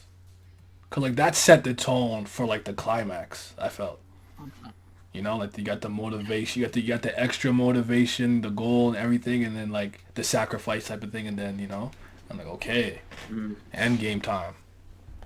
I'm with it. Jobin. I think he's been very interesting. Like he just bodied his dad. Like how do we feel about that? I've never liked Norisuke, by the way. I don't know why. He's not a bad character. I just never cared about him. This King Nothing is cool though. Yeah, King Nothing is cool. I think like I don't know. It's so weird. Like when it happened, I was like, man, how does this relate back to like that flash forward that we saw in chapter 83? Because Bro. now I'm just like trying to think is like how do we get to this point? Like Jobin or Norisuke's out the paint. The who's in the body bag? Like my mind was spinning when that chapter happened. I was like, I had all these theories, and then some of them went out the door. Now I'm still like, I don't know what's going on, but Yeah. All right. Yeah, he's a good character though. Like I don't like this is the right path. I don't know. Like he's on some bullshit, but he's interesting. He's a sneaky little fuck.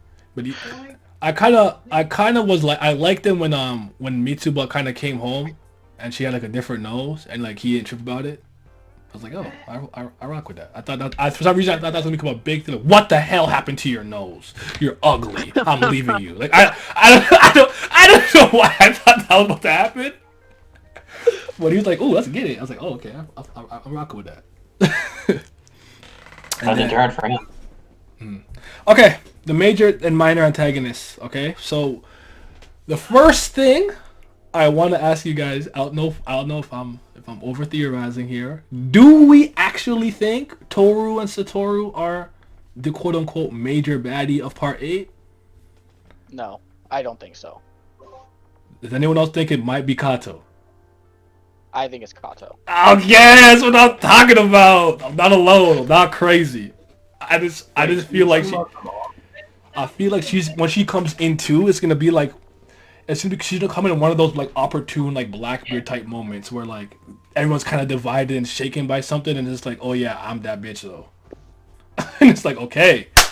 And I don't know if like something's gonna happen to Jobin, or Jobin's gonna have to see like his mom in a way and he might not respect. I don't know. Like there's so much to do here, but I'm not entirely convinced Wonder Review, Toru and Satoru are like actually the main bad guy. I'm not entirely convinced. Yeah. Yeah, it feels a little early still in the story for that to be the case, I think. I don't know.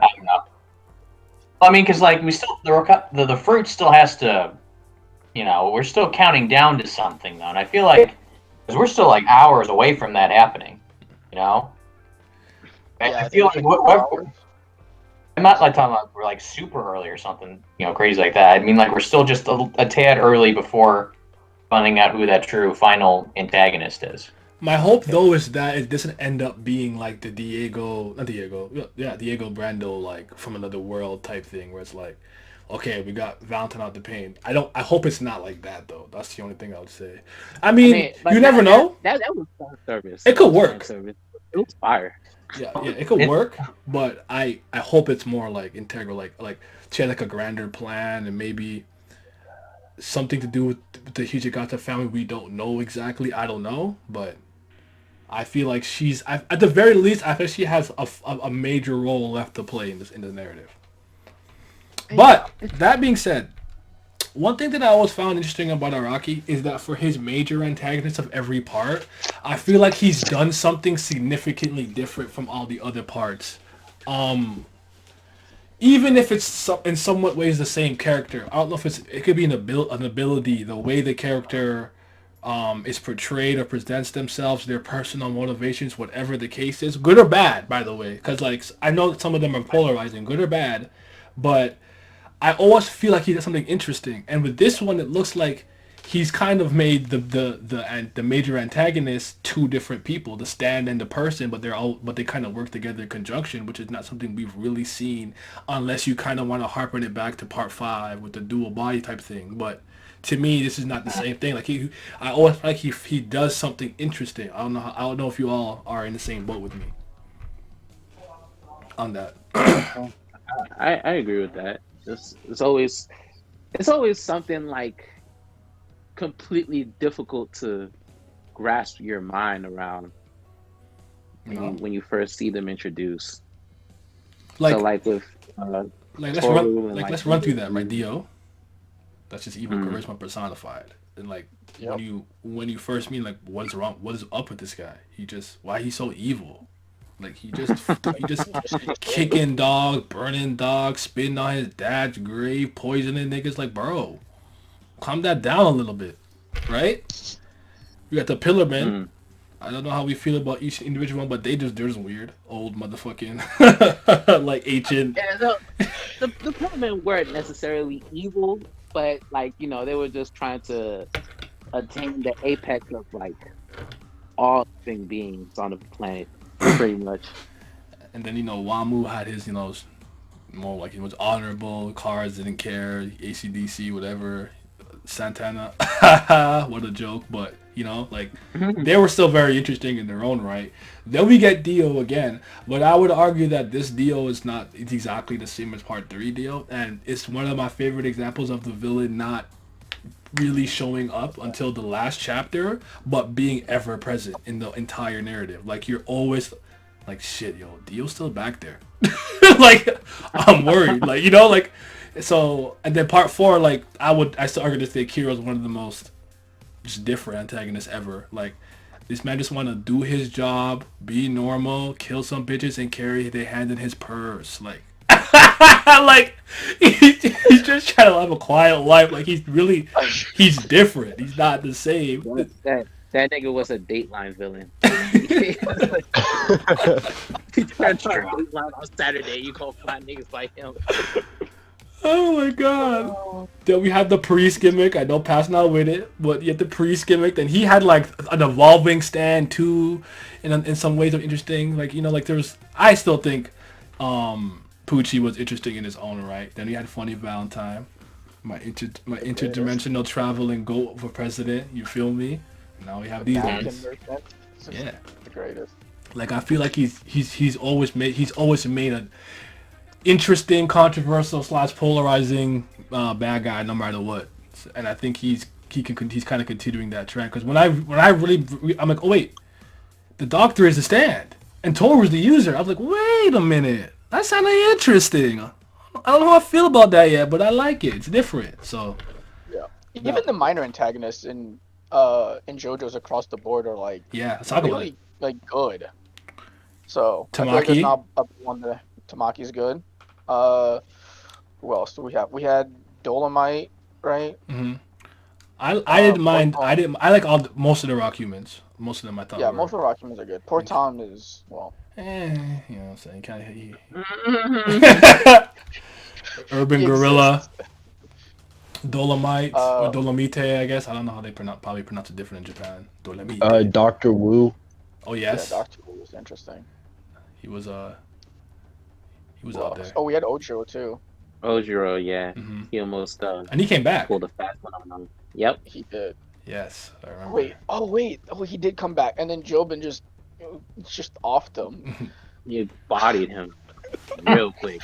Yeah, and then Jobin. I mean, himself, right? Yep. So very interesting stuff. Like we had a lot of good things going on here. I was very. I think the Tamaki probably my favorite minor one. Just mad funny. He got the comb Same. over. They're like, what's going on? I don't like this guy. Yeah, that was funny as hell. It's good. It's been good. How do you think the minor antagonists and overall stand battles hold up in comparison to other parts? Like, have you been enjoying the stand battles of Part 8? Yeah, them Yeah. shit's been fire. My favorite one was probably when Josuke had to fight the Apex brothers in the middle of the street. Like, Yeah. and he just the way it was set up was just so funny to me. Cause he's just walking down the street, and then these niggas playing football, and then all of a sudden they just start attacking him, and I was just like, "What? We don't get no introduction on that." Like, what? And Yeah. then like whatchamacallit, at the very end, Carrera pops in and did she do again? Damn, this is why I should have read this shit before I started talking. But I did remember she did something. This nigga a career stan Loki. I am. I am. She's my favorite. Nah, character she got in the like park. she got like taken by one of them. I remember they had one of them had them in their hand. But I can't remember exactly what happened after how it concluded. But yeah, that was cool though. Cause listen, I like that he bodied some of these motherfuckers in the street. I love it. They good. They That shit good. was fire.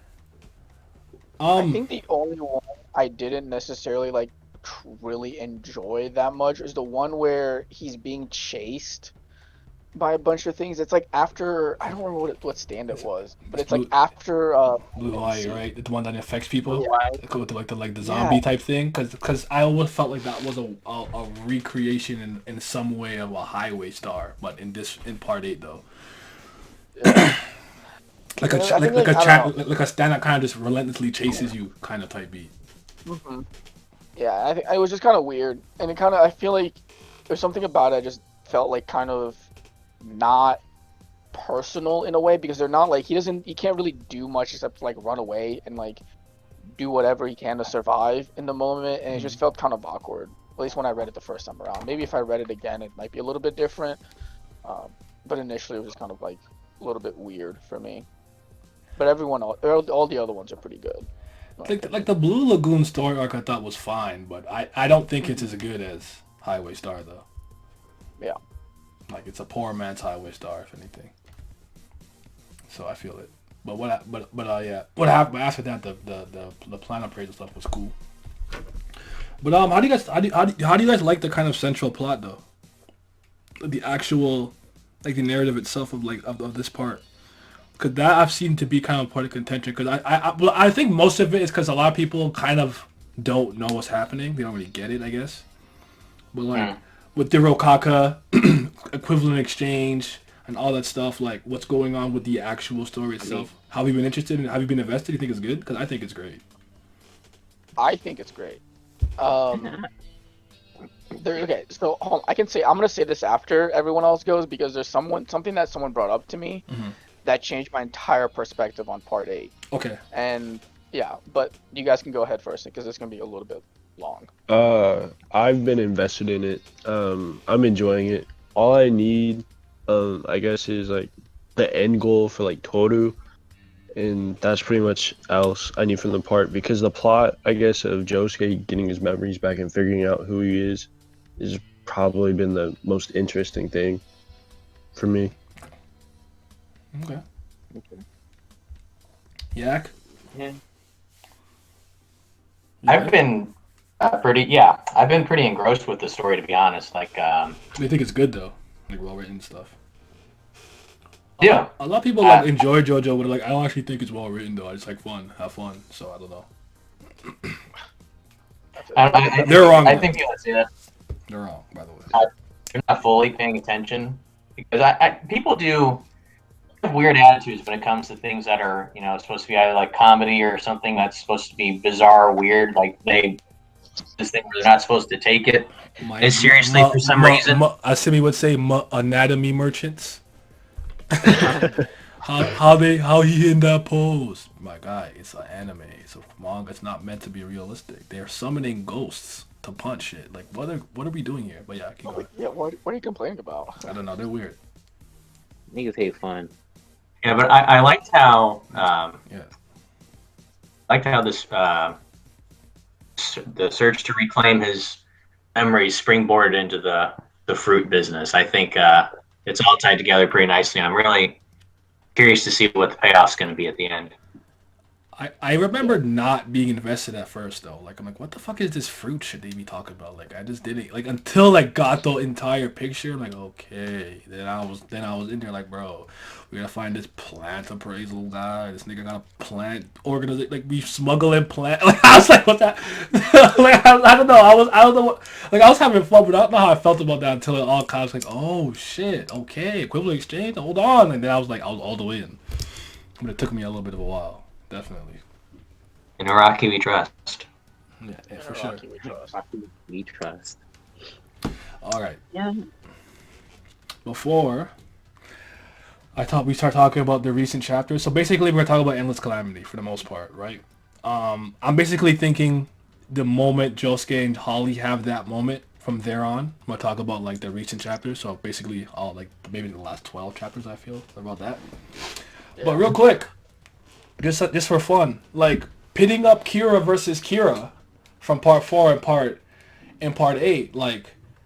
What do you guys think? What do you guys think is Well, I'll actually ask this first. Which one do you like? Which version do you like more between part 4 Kira and part 8 Kira? Which I'm assuming we both like part 4 Kira more. But start there. Give me the sociopathic maniac for 500, Lex. Okay. That is true. Cause No, but go ahead. in all seriousness, I do like the fact that this Kira wasn't homicidal, but it's hard to really compare. Like they have the same name, but they're like almost completely different as characters. Here's my thing, right? I'm a huge fan of when series like this play with your foreknowledge because you hear that name and we go, uh-oh. Right? I didn't be in Morioh Cho. Uh-oh, like what's that? Like you kind of turn your neck a little bit, you squint your eye, like you're looking at him kind of shifty. But he wasn't a bad dude really by any means, right? So it's like I like that they play with that expectation of me. I just and Annie has Killer Queen, and I thought the way that he uses it, the way that he uses Killer Queen with the bubbles, I love it. I still will take the original one over it because it has sheer heart attack with everything else, but I do like how he could implement his explosions because I think it would be interesting to see how they would go against each other. But yeah, anyone want to chime in? Okay, I had this thing that someone told me. I can kind of get into it because it kind of talks about Oh yeah, my Kira's. bad. Yeah, go ahead. Oh, you're good. So someone told me and explained this is like if you look at it in a certain way, part 4 Kira is very similar. Is kind of retelling his story in part 8, except this time he's like the good guy. So if you think about it, it's like Kira's living his normal life. Something happens, and he gets involved with some stand users, right? Yes. He gets into a fight with stand users and almost dies. He uses some power that is like relevant to that specific universe and time that changes his appearance.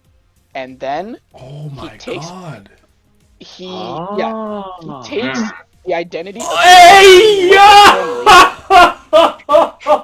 right? No, hold on. He's going.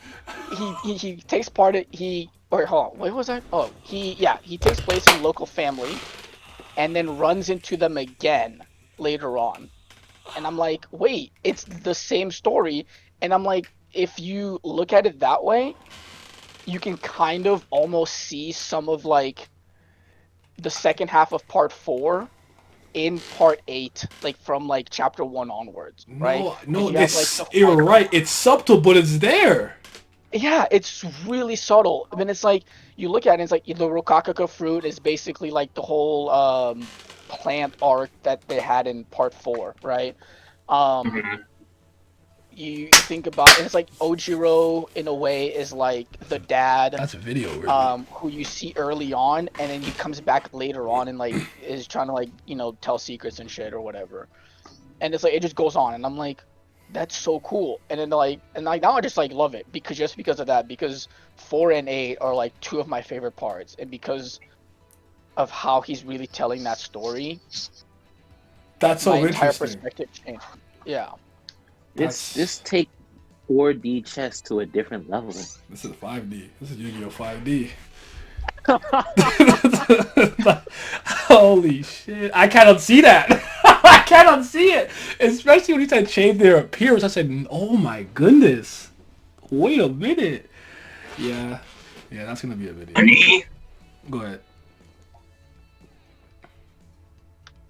Hello. What happened? Where'd he go? Come back. I cannot see that shit now. Yeah. But yeah, and then the guy who like told this to me, and he's like, if you think about it, like in part 4, Yoshikage Kira takes place of this takes over this guy's life, right? And what do you know about the guy? You know he's a dad and he's a family and he dies, right? Yep. And you look at it in part 8 and it's like, well, who do we know that has a family and is a dad and is potentially dead? Yeah. Norisuke. It's Norisuke, and I'm like, so, wait, it's like, are you it's like maybe it's like because like there is like a theory that people have that I saw. It was like, well, you know, something's gonna happen and Gappy is gonna like take like a permanent spot in the family and become like the dad. I'm like, I don't know if I believe all that, but I think it is really interesting that like of how much part 4 and 8 are like similar to each other. But different. And I changed my entire, but different enough to where like it's Yeah. it's a very different story. Similar yet unique. Yeah, because you're playing around with some of the older ideas and themes you have, but in a completely different light and way. Yeah. But that's really that's so implicit there. But I'll never unsee that now. That's crazy. Gionni, I don't know if are you there? Are you back? You were speaking. I feel like you were speaking. You cut out or something. What were you gonna say? No, that wasn't me. Oh, all right. So, do you want to chime in on Kira versus Kira? You have anything to say? I like how part 8 Kira uses bubbles for explosions. I think that's probably the only thing I would put over part 4. But like, I feel like it's kind of unfair to put like the psychopath we all know to part 8 because we got more screen time with him. Mm-hmm. That's true. I agree with that. Well, I mean this one like this one's version of sheer heart attack is still pretty good and cool. Like I guess for me, like I'll just ask you this: like without bites to dust, if you thought they had to fight each other, which one do you think would maybe win? This is not that important. You don't have to like go crazy with the power scaling. Just part 8. I think part 4 Kira would win because the bubbles bit with part 8 Kira is the same as when Kira had the cat and he was able to detonate at a different time. So it's pretty much the same. Plus you throw in sheer heart attack. Or what the blood clots that sheer heart attack was doing and stuff, like putting in things bloodstream and stuff. That's pretty cool. I don't know if you remember that. Yeah. Yeah. I'm with you though. I hear you though. I don't really have an answer. I just thought it was an interesting thing to ask. What about you guys? Everyone else? What about you, Yak? I think part 4 would win. Yeah, Definitely. Probably. I feel like there's not a lot we can go off of, but I'd say part 4. I feel like he seemed a little bit more adept with it from what we saw. But we only saw so much of part 8 Yoshikage Kira. All right, Gionni, what about you? I thought it would be like part 8 Kira. I don't know. He kind of like seemed smarter or knew how to use his like stand in a cool way. I don't know. It's hard to say because I don't know. I want to say 8, but I feel like part 8 for some reason. I just feel like he's a little more, I don't know, offensively aggressive with his stand. Where I felt like other Kira, he's trying to be under the radar. So he found like more covert ways to use it. I don't know. So that was interesting. What about Josuke and Josuke though? Or Josefumi and Josuke, part 4 versus part 8. Because I like part 8. I like part 8 Josuke more than part 4 right now. But what do you think is similar and different between the two of them?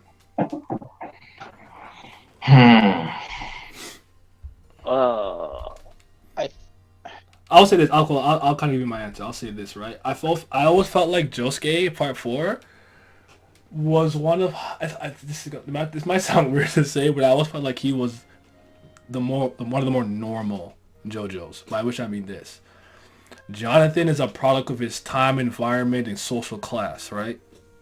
English gentleman, rich dude, this and that and the other. Then you have Joseph, who is a cheat with a heart of gold, right? Like he has a gimmick, a personality. Jotaro is very stoic, quiet, speaks when he needs to, raw, right? Was it Gionni? Giorno kind of like very reserved and only just does what needs to be done. Kind of like I'm not gonna bad the character up, but like you know what I mean. Then you had Jolene, which I always felt was like the perfect blend of Joseph meets Jotaro, with that kind of rawness with like the spontaneity and kind of goofiness of a Joseph. I don't really know what to say about Johnny. I don't know. He's kind of a dickhead, I guess.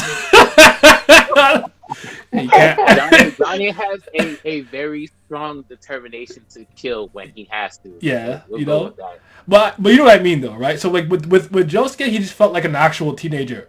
When he needed to be pissed, he was pissed. When he needed to be sad, he was sad. When he was goofing around Koichi trying to get money, and they were like, "Oh, yo, this check!" Oh, like they're just, like he just felt normal to me. You know what I'm saying?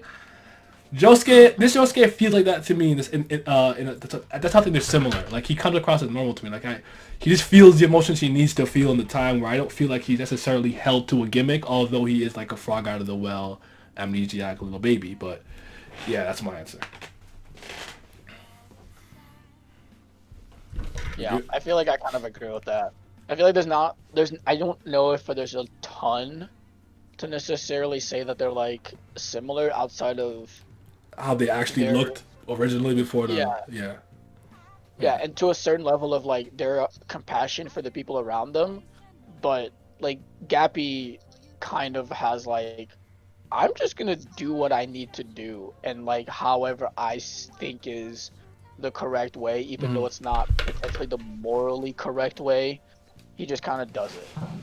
And I feel like Josuke would not necessarily, or part 4 Josuke wouldn't necessarily do it that way. So I guess I'll just add this last part, and then we're gonna move on to the recent chapter stuff.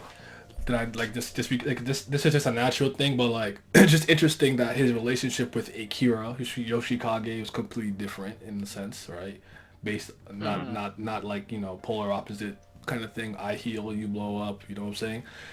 And then the dynamic of Koichi, Hirose, right, with Josuke in conjunction with Now, which is a female, and they have more of a romantic thing going on. Just like kind of flipping that on his head, I thought it was interesting. Like these are probably the little things that I noticed that like bleeding from the other parts are a little different. I like that because like we say give Koichi the belt, King Koichi. Well, you know to give the crown to. You know who the queen is. Yes, sir.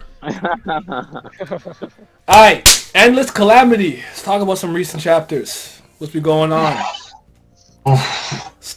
He's not breathing hard. Gotta prepare yourself. He's ready. prepping for the dissertation, I can hear it. Okay, we have to start with the Holly Joestar moment, right? When he remembers everything that's going on, and when he eats the fruit and he kind of gets the stone thing in his eye. I'm gonna run to the bathroom real quick, but I don't know who wants to start that off. Just like, how did you feel in that moment? Like, how powerful was that moving forward? Okay, I guess I'll go. Basically, when I got to that part, in the before we got the flashback with Josephumi and Kira, and then we're pretty much seeing like the relationship the two of them had, how they're bounded by Holly, because obviously Holly is Kira's mom, and then she also saved Josephumi's life. When like I said before, like when he met her again, like this was one of the, I would say, more pressing plot points up until this point, where like he felt like in order to find out who he was, he had to meet Holly. And when he was there in the hospital and then he saw her in the state that she was in, and like he was like, that's my mom. And it's like you can kind of feel like both parts of him inside saying that, like the Kira side and the Josephumi side, like this is the person that I'm indebted to with my life, and this is also my actual mother. So it's like it hit me twice as hard in that moment, because I was like, damn, like all these moments building up to him trying to find out who he was led to this, and he's like almost devastated, like like she's still alive, but she's like, I am bike hanging by it pretty much. I think that moment is so good, especially when you kind of contrast it with, or like you kind of look back and see the moment back when Kato first shows up, and you see how old Kira, Kira was like very much like had this very like strong relationship with his mom, and then you see how Kato shows up at the house, and how she just doesn't get along with her kids. Like they barely know her. They're all scared of her. She just kind of terrorizes them, and then like whatever happens after that, she's just kind of outside. She's like, you don't belong here, more or less. And I think like seeing that beforehand, and then going to like chapter 92 or 93 when he actually sees her and he's like, I am Josuke Higashikata, and realizes like this is my mother, and realizes like this is who I am. It hits so hard. Like that's like right when I caught up to, and I was like, this is probably like my favorite moment. And I think the build up for it was really good. So really good writing on Rocky's part. I don't know if everyone went because I stepped up for a second. Did everyone go? Yeah, just me and Deftly went so far. All right. Yeah. Anyone else want to chime in on that moment, or do you want to start at the end? Go ahead. I really enjoyed it because I don't know, it was like one of the best emotional moments of the part, or a highlight of the part. And I liked how grateful Josuke was for Holly. Like, he never even met her, but he felt so, like, connected, or, like, they had a previous relationship with each other. And, like, she kind of gave him hope in, like, to fight the doctor after he was hospitalized. That's what's up. Yak? No, I think y'all pretty much hit it on the head. I mean, like that moment hit.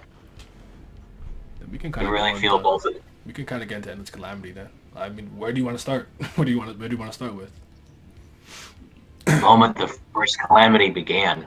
All right, go ahead. Like I don't know why, but like every time I like hear the calamity, I also think of like Breath of the Wild too. So that's probably why I'm so happy about this shit. Oh god. By the way, Age of Calamity mid, but keep going. I'm not surprised there. Yeah, it's just a what if fanfic. Trust me, it's not worth it.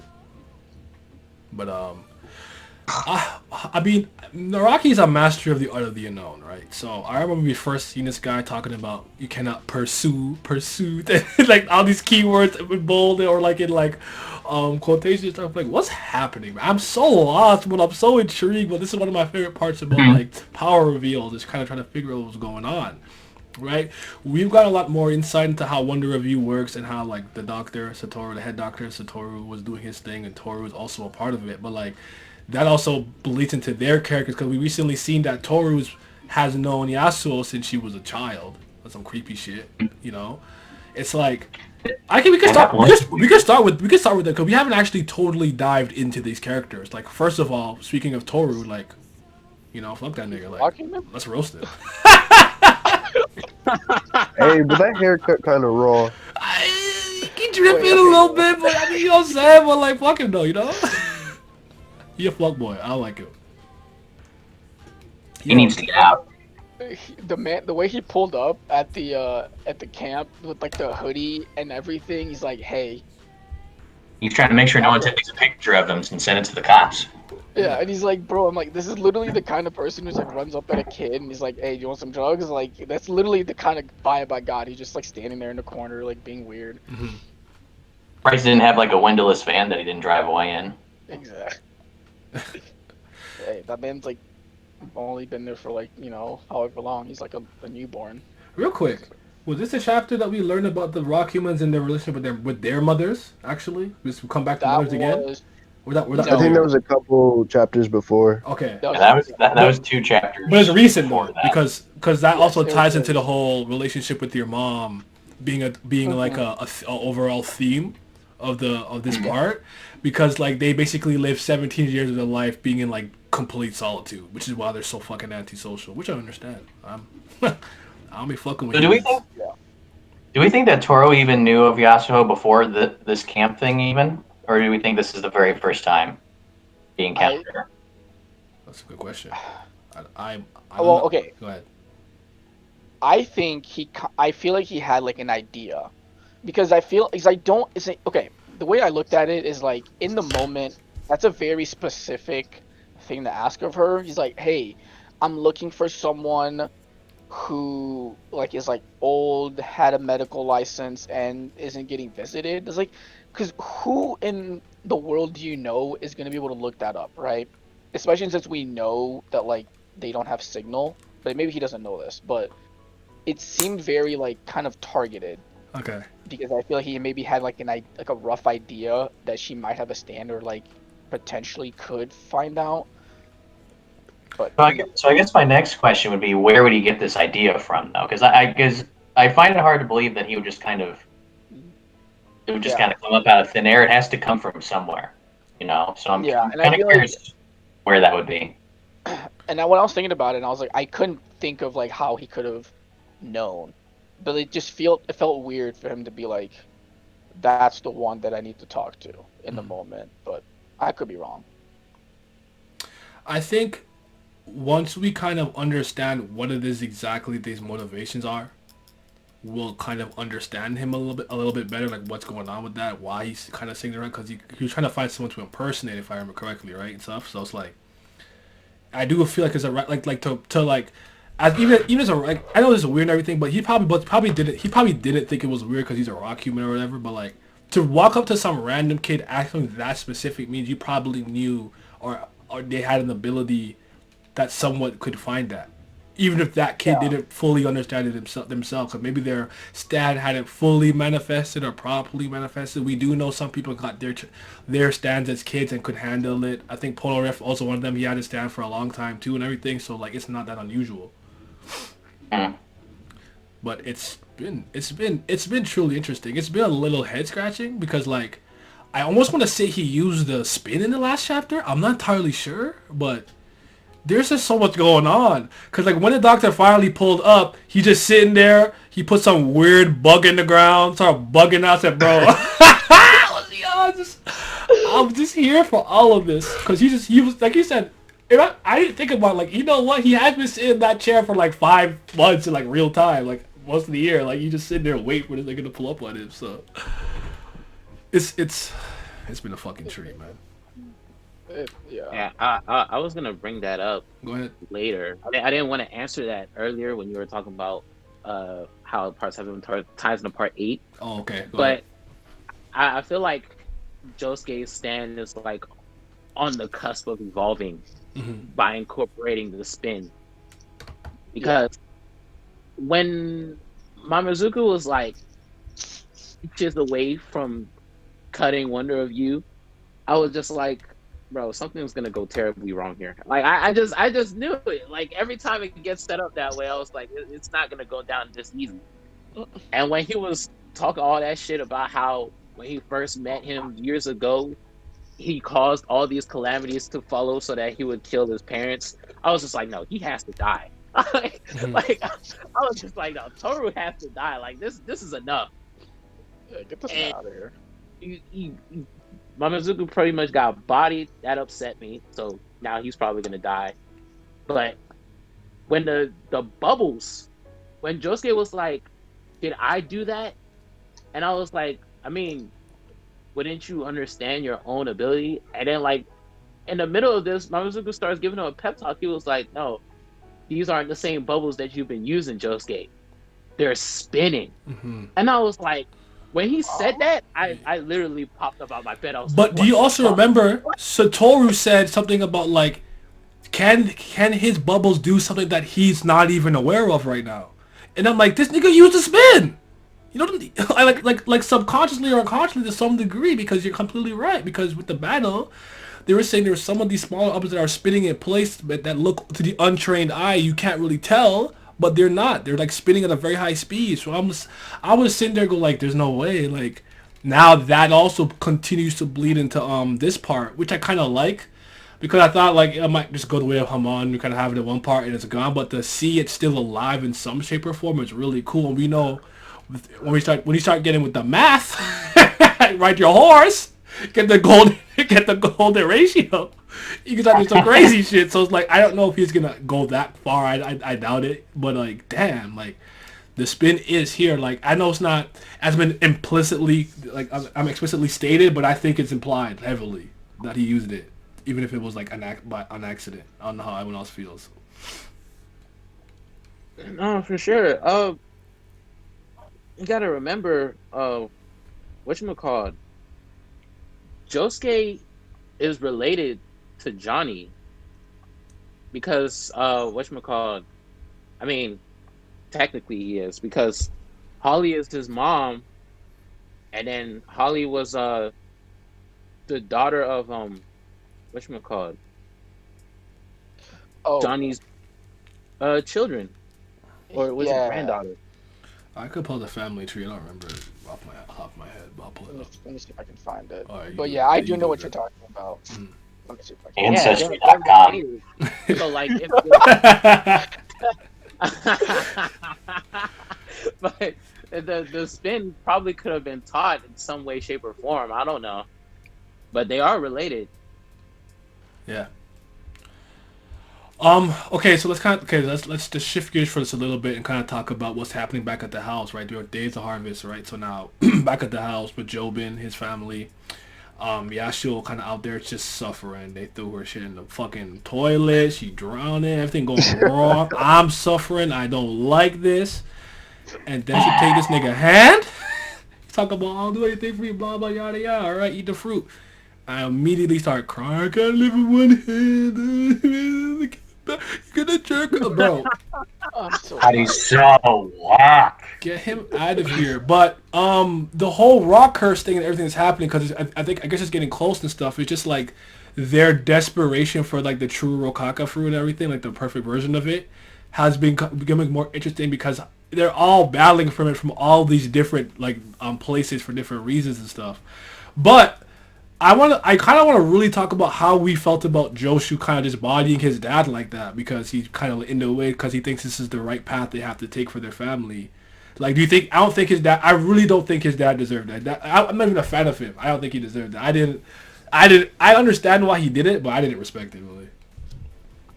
So when we first had chapter 83, and Tsurugi was zipping up the little sleeping bag, sleeping bag, or whatever.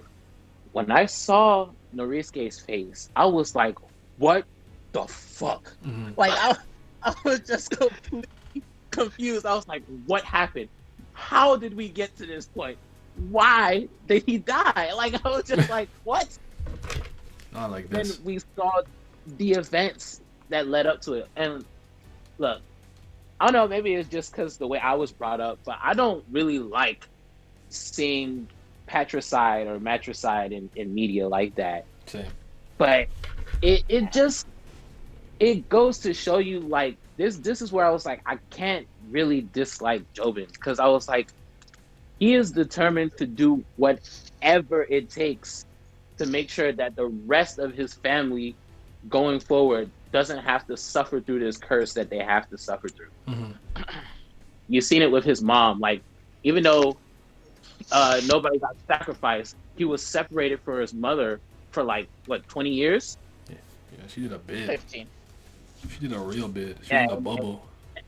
Yeah, And Norisuke had to sacrifice, was it his mom? His mom had to be sacrificed? Usually someone has to take that into themselves and they get like, all right. Yeah, Norisuke's mom sacrificed herself for him. Mm-hmm. Mm-hmm. So it's like going onward. He's like, bro, I'm sick of this. Like the cycle. We can't keep having children and then one of us has to die when we have a second son, and then they turn 10. Like this is not it. Yeah. Okay. and his dad was like, bro, we're gonna find another way, and he was like, there's not gonna be another way. Like, that's what I'm trying to tell you. And he just bodied him in front of the whole family. I was just like, that was the thing. I thought he would do it more subtly, you know? Like, you know, like you seen a video of what's that video? Thanksgiving like 3 years ago. I don't know if you've ever seen it, but there was like that one kid that got upset at the Thanksgiving family table, and then he just like threw everything on the floor.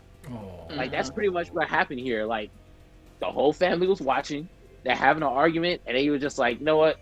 Fuck that shit." He just took matters into his own hands. Well, Rip Norisuke. Yeah. Jobin kind of got See, his shit for clapped me- a little bit, but go ahead. I respect Jobin because I didn't think he could go that far with trying to like for his goal to like save Tsurugi and like the future family. So I'm kind of with Pat because he straight up murked Norisuke, like, and I didn't think Araki would have let that happen at all. Interesting. But what would you guys say has been more interesting? The stuff happening at the house or stuff happening with Josuke right now? The house. Yeah, well, probably. I see you gonna Yeah, say the that. I house. think the house stuff has actually been a little more interesting. Only I mostly say that because like as much as like Satoru as like the stand whatever is cool, I don't really have any strong feelings about the head doctor, quote unquote. It's just a stand to me, kind of. I haven't really developed any. I'm indifferent. Like Toru, I don't like him. I want him out the paint, but the head like the stands is like, I'm just kind of I'm just there. Yeah, and I feel Well, like the house has more implications, I think, to what's going on or what's going to happen the next, in the coming chapters. So bigger picture, what's happening at the house is more important. yeah, Because the fruit is literally there. the fruit's Yeah, there. I mean, that's what this is all about. Kato is eventually gonna show up again. Yep. Toru, he's the last rock human that's alive, right? That we know of. Everyone else, like, so, I think Dolomite is still alive. Yeah, we didn't kill him, right? She just knocked him out with she just knocked him out or something. Yeah, but he's mean, not. he's He's the like, last I'm one. out. I was like, I'm done. I don't want to deal with this anymore. So I think Toru's the last confirmed rock human that we know of. But I think I have the suspicion. This is just me. That Kato may be a rock human. Okay. Yeah. While we're on that real quick, how have we thought about like the rock humans as a concept? Like, because I ultimately think it's pretty okay. Like some of them are interesting, some of them are not. But how do we feel about it overall as the concept? Like in part 8, like these fucking weird rock niggas. I think in concept they're interesting, but I don't know if in practice they're as interesting as they are in concept. I'm still trying to work through it, but I'm not sure quite how I feel fully. I'm kind of the same. Like they catch my attention. The backstory, like around the origin of the rock humans and stuff, was pretty interesting. Like every time they're presented, I don't feel like they're boring, but they're just like there to serve a purpose and a plot, pretty much. Yeah. That's pretty much how I feel. They're there. They've been interesting, but I don't know if like they're as a concept they've been like spectacular. More or less. Yeah, the execution could be better. But yeah, I do think that like but the reason I say Kato may be a rock human is because of the one chapter where he's like, this is the origin of rock humans, right? And they're indistinguishable from like regular humans. And he specifically mentions how he specifically mentions female rock humans and says female rock humans can have kids if they are the rock human and is a regular human male. And I was like, that's really interesting to bring up because we're 100 chapters in and we haven't had anyone who's who this is relevant for, right? So like in that moment, and I was thinking about it like a couple days later, and I was like, I think this feels like he is putting this in here for like to set up for something a little bit later on, if that makes sense. Okay. Yeah. No, That makes no. sense. I mean, that to me is kind of like one of those like process of elimination, right? Like why this can only be relevant in this way, so I'm not against it. Following that line of thinking, whatever must be remain is the truth, no matter how improbable it may be. Like it could be Carrera, Mm-hmm. but I feel like it makes more sense for it to be Kato because that way it has bigger implications. Because maybe part of her overall goal has something to do with rock humans in general too, right? So it can bleed into that. So Yeah. there's a lot that they can do with that. Is there anything else you think we need to speak about in considering like the recent chapters that are coming out? Have you forgotten anything significant? Not that I can think of. They mentioned the Higashikata Shrine once. Mm-hmm. I think that was it, but like we still don't know what's going on over there. Okay, so let's just do a little bit of like slight predictions. Like, what do you think is going to happen in the next one or two chapters? I guess. Does anybody have any interesting theories, predictions, anything like that? I hope we get a spin explanation. Okay, like a new one maybe, or like 'cause Yeah. we still know what it does from the other one. But then again, that kind of felt so specific to Steel Ball Run because of the fucking the fucking math on the horse, but. Oh, rhinoceros beetle, but yeah. Wait. That is still the I greatest am speech. I am predicting that soft and wet will evolve Okay. Yeah. because if Josuke became one Hard and from wet. Joseph and Kira, then if he uses the spin, it will force soft and wet to evolve into a form that resembles both soft and wet and Killer Queen. Mm-hmm. And that will be what he needs to take down Satoru. Anyone else? Yeah. Anyone else? Does anyone know how much more time there is left before the new fruit is supposed to be harvested? I can't remember I'm exactly. trying to look for it right now. And Yeah, I can't. yeah. Yeah. You Let have to me try Google and it. see. Yeah, go ahead. It's probably I think it's like 2 hours, an hour and a half or so. 'Cause it's supposed to be ripe at like sundown, which is like 7, is what they said in the story. But I don't know exactly what time it is at that point. Do you think that the fact that him and Kira kind of went through equivalent exchange, somehow Kira's ability could bleed into him, or his older like his original ability or how he uses it could manifest as well? That's something I was talking to with my cousin because that's what he thinks is gonna happen. That's interesting.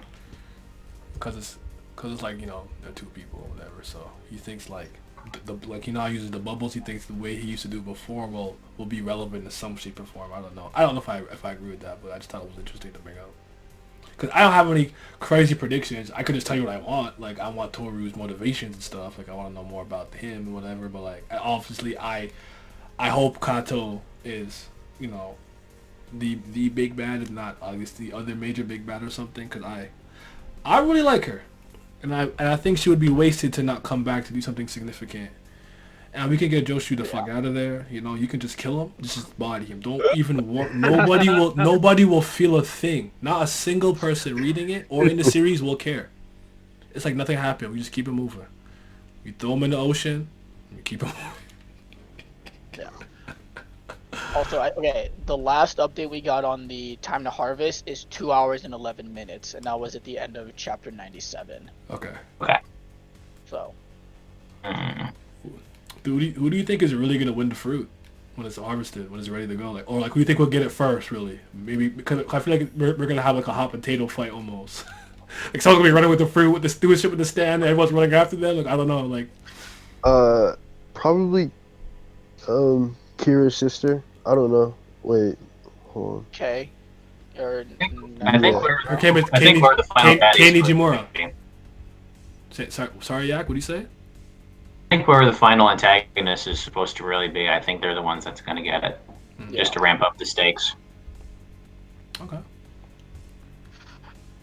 I do think. Well, actually, we don't know how Tsurugi gets healed, right? Because we know that like the flash forward at 80 in chapter 83, like he's fine, like or Tsurugi's just fine, and everyone's like in the house like hanging out. So I'm trying to feel like I feel like we still don't know anything about how we go from like where we are right now in this more or less a shit show to everyone being like completely fine in like an hour and a half or whatever it is. Mm-hmm. Do you guys when it comes to like Kei's current involvement with, you know, because she's getting involved in Endless Calamity, because she's still tied into all of this because her brother is half of fucking Josuke plus their mom and everything. Like, how do you think she's gonna like tie in? Because like we remember earlier we were kind of talking like her ability could be interesting, and maybe as a keep away, like the little thing on the bike, maybe that tries to bring the fruit back to her. I don't know. Like this could get so fucking crazy and bad shit with all these conflicting sides, but I gotta wait a month. Oh my god, how many help me? That's not bad. We have like 2 weeks. Oh my god. But yeah, Just hearing like how long we have to wait for another chapter. It's like I'll be sad when I'm done. Like no, and the like the 1 month like we didn't get it this month. I think was my month. I'm like no, I didn't even get my birthday gift from Jojo this month for my month. But okay. What like we're currently just for fun, like where do you kind of have part 3 like as a whole part out of the 8, like where do you have it in your like personal ranking? I got it at like same thing with like Josuke. I have it hovering around 3 right now. I have it at 2 Yeah, okay. behind Steel Ball Run. It's 3 for me. It might be 2 for me, but yeah, 2, 3. I don't know, but yeah, 2 for you. Okay. Yeah, I feel like 2 or 3 for me as well. But it could end up being number 1 depending on the climax. Yeah, that's how I feel. It's number 1 with an asterisk. I'm waiting on the conclusion. Yeah. Feel it. Totally, dude. Is there any final comments, anything you think we forgot to touch on? Anything you want to say? Or are we good? Just gonna say Araki wild for having the calamities be the rain. That shit tripped me the Oh fuck out. my god. That is so fucking Jesus I was like, Christ. wait, what's attacking them? The rain? If you can It's dodge like- rain, it's you like can that dodge a rain- dodgeball. Because like all of us have been in like heavy rain before where we feel like it's gonna crush us, but to have it like literally start piercing Do the fucking body like, parts. yeah, they hop in the police car. Like, oh my god, like this rain dangerous. Yeah, like I read that, I was like, this is the most ridiculous thing he's ever done, and he's done a lot of ridiculous things, but this takes the cake. Started a calamity. Yeah. Oh my god. Yeah, anytime, like the calamities make you think like low-key, you're right. I think of Zelda and or Bastion. Let's just think of one of those two, like just the calamity. I think Ganon's gonna pop up and just start boxing Yosuke. I'm like, oh no. I feel like I have to get my like hammer, my fucking flint gun, and like go fly to these random building places. Super Giant Raw. Shout out to them. Bastion, good game. But yeah, Jojo, GOAT. I mean it. This is not a joke. I said it's the GOAT. Alright, thanks for watching.